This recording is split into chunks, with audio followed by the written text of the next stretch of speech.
60% of the American public is about to lose everything they have. People living paycheck to paycheck are about to go broke. I don't want to hear shit that the economy is good right now. The economy is so good, oh my god, we're on the up. No, we're f***ing not. My tacos are $3.25 each right now. Each! They used to be $1.75. I just paid $12 for two f***ing tacos in a medium horchata. I used to be able to get two tacos in a large horchata, hand them a $10 bill and get change back. What the f***? Pay attention, everybody. Things have officially started to get real for people in the United States. So if you are in the United States, pay attention to this video. Let's talk about it. Life in America right now feels like a never-ending episode of Survivor Grocery Store Edition. Prices are soaring, wallets are shrinking, and millions of Americans are standing in checkout lines thinking, wait, how did I just spend $80 and still have nothing for dinner? Grocery store shelves are starting to empty at Walmarts across the country, and of course grocery prices continue to soar. People who've been financing groceries on credit are starting to default on those payments. America is about to learn how good we actually used to have it. The ports are empty. Food isn't coming in. Goods are not coming in.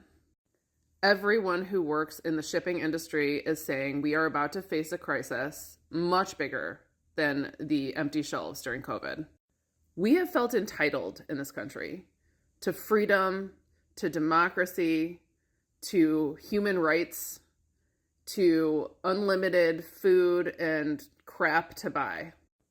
We got lazy and we did nothing to maintain those freedoms and those rights. We assumed that other people would do it. We stopped valuing our own education. We stopped reading. We stopped being kind to other people. We got completely hell-bent on having more stuff, on having more money, on having more whatever, having more fucking Botox in our faces. It's a false ladder that we were taught to climb.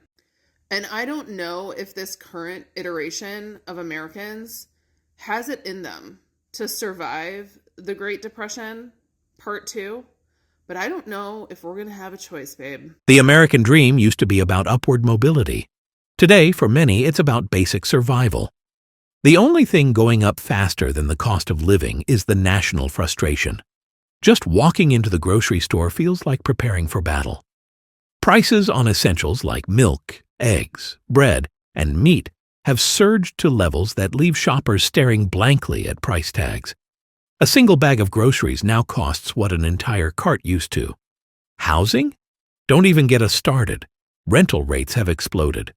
For many, finding affordable housing in decent neighborhoods feels about as realistic as winning the lottery. Young adults who once dreamed of owning a home now cling to roommates and side hustles just to cover rent. And for those who did manage to buy a home, mortgage payments, property taxes, and maintenance costs have ballooned to the point where house poor isn't just a phrase, it's a lifestyle. I'm sorry, I have never seen this before. I'm on Amazon right now trying to check out, and have you ever seen this?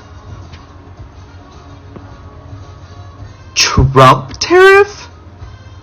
For $62.80. Why did I just try to place an order on AliExpress and on Alibaba, and my total was only going to be $200 and something, and when I'm getting ready to check out, it's almost $800 because they added about $450 in taxes due to those damn tariffs. I gotta figure something out now. Yeah, I'm highly annoyed. I live at the port of LA, and it's true. Everything's empty. The ships are not coming in. If anything, the ships that are out there right now, they've all stopped. Do you know how much dock workers make? They aren't getting jobs anymore. They are losing their jobs. These are the best jobs. These were the most secure jobs you could have in this area, and they are dying. And when the goods aren't coming in and the dock workers aren't working, then all the businesses around us and beyond are going to be affected. Meanwhile, wages have stayed stubbornly flat. Raises, if they come at all, are often just enough to cover the latest round of inflation, leaving most workers treading water at best. Even basic health care feels out of reach. An unexpected doctor visit, dental emergency, or prescription refill can derail an entire month's budget. Americans are forced to calculate, can I afford to be healthy this month? And if you thought food, housing, and healthcare were bad, buckle up. The everything shortage is the cherry on this bitter sundae. Because of the trade war between China and the United States and the tariffs that have been put into place, China has stopped sending the amount of goods that it used to send to the ports around the United States. Ports in Seattle, Oakland, as well as Los Angeles, y'all, have all confirmed a shortage in the boats that they're receiving to these ports. What does that mean for the people of the United States? A shortage will eventually start to hit us. We will see empty shelves or less things being stocked on these shelves because we are receiving less goods into the country. So if we're receiving less goods, they have even less goods to put out on the shelves. Of course, people in certain stores have back stocks of things that they can pull from the back and put on the shelves. But I mean, coming directly from these ports, it's going to be a shortage. So eventually, it will be a shortage for us in these stores.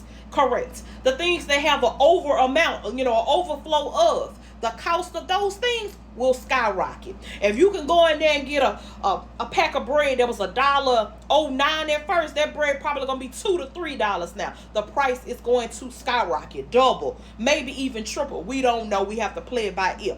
This video is to not put fear into anybody and make you go run in the store and grab a whole bunch of nothing. That's not what it's about. It is to inform my people what I have been informed about. If I can get on here and sip the tea and talk about stuff that is pointless, I can also inform my people on what is going on in the world around them, especially if it will affect you. And it will, because you are a part of the United States. Okay? It's very upsetting when you do everything right, everything you're supposed to do, and yet we're still suffering.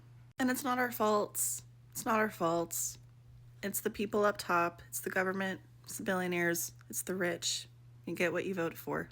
And now what's going to happen is we're going to have a lot more angrier citizens. We are so used to getting what we want and getting it fast. So when you go to the store, do not yell at these workers. Do not scream. Do not complain.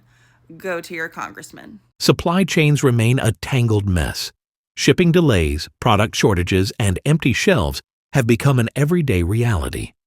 Items like baby formula, painkillers, car parts, and even household cleaners have turned into rare treasures to be tracked down with the persistence of an Indiana Jones expedition.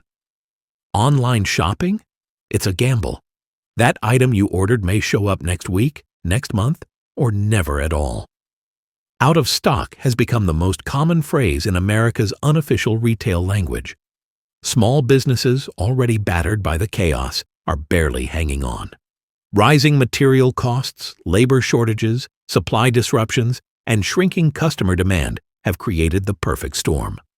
Local restaurants, family-run shops, independent salons, corner stores, businesses that once thrived in tight-knit communities are now being forced to close their doors permanently. Even farmers and truckers, the lifeblood of America's supply chain, are struggling. Trump's trade war has disrupted their business. Equipment maintenance is through the roof. Crops go unsold. Routes get canceled. Teachers, nurses, factory workers, retail employees, delivery drivers, across nearly every profession, people are exhausted and overworked. Many are picking up second, third, or even fourth side hustles, not for luxuries, but to cover basics like food and rent. Mental health? It's fraying under the weight of constant uncertainty. Burnout is at epidemic levels. People are sleeping less, stressing more, and feeling trapped in a cycle they can't escape. It's hard not to feel like the system is rigged. The American hustle, once a badge of pride, now feels more like survival mode. Of course, economists and analysts throw around terms like economic turbulence or market correction to explain the chaos. But for regular folks, those are just fancy words for, you're going to suffer, and we don't know when it'll stop. The worst part? There's no clear roadmap out of this mess. Solutions feel distant, complex, and out of reach. Supply chains don't untangle themselves overnight. Wages don't magically jump. Corporate greed doesn't vanish because people ask nicely. So now Americans are left to adapt in real time. Cutting back, downsizing, postponing big life plans, delaying home ownership, marriage, kids, retirement, all because the basics have become borderline unaffordable. And the big question now is, will this pass, or is this the new normal? We want to know what you think. Is there light at the end of this tunnel, or have the rules of the game changed for good? Drop your thoughts in the comments and let's talk about what life looks like on the ground where it really matters.